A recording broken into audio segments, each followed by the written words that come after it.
بسم الله والصلاة والسلام على رسول الله. صباح الخير ومساء الخير everywhere على الجميع أينما كنتم. طبعا في هذا الفيديو بدي أفرجيكم أنواع الجل. هذول الجل بشتريهم من محلات هون في أمريكا. هي أنواع عادية يعني مش يعني إشي واو، يعني مش أنواع فخمة، يعني عادية، حتى من محلات كتير فيها أشياء رخيصة، يعني زي اللي كنت فرجيكم إياهم، زي المحل الدولار تري. هاي جبتها يمكن من دولار تري، حقها بدولار وربع، دولار و20 سنت. وهاي نفس الاشي من الدولار تري. هذول انا ليش جايبهم كلهم؟ لانه هذا النوع جبته اول اشي، طلعوا قديش حقها. هاي من محل بكون ببيع فيه واحد هندي، محل هنود غاليين، طلعوا مع انه هاي تلاقيه شاريها هو نفسه، تلاقيه جايبها من الدولار تري. بكون ماخذها من الدولار تري، بروح ببيعها في المحل عنده بقديش، ب3 دولار. وهي من محل واحد صيني. الصينيين يعني اسعارهم مقبولة. كان هذا عندهم اياه بدولار وربع، بعدين ردوا رفعوه شوي، هي صار بدولار و70 سنت. هذول ليش بجيبهم هالقد، جايب كل هالقد؟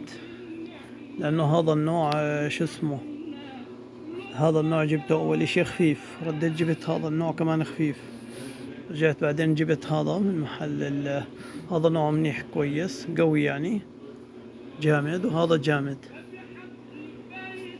هسه انا ايش بدي اخلطهم هذول كلهم مع بعض.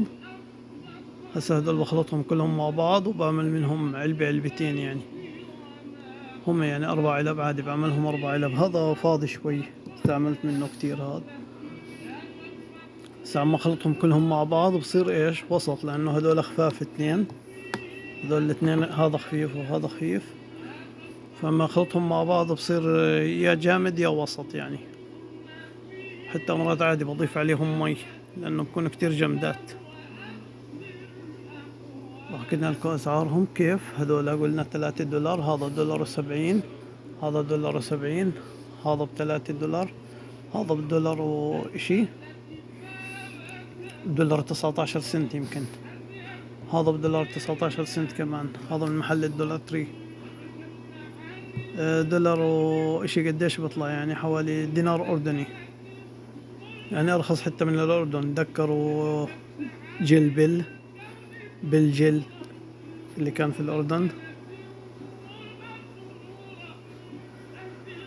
وإذا حدا بقول لكم إنه الجل بخرب الشعر بصلع، ما تردوش على الحكي. هي أنا صار لي 25 30 سنة 40 سنة بستعمله، ما صار لي شيء الحمد لله، شعري كله تمام الحمد لله.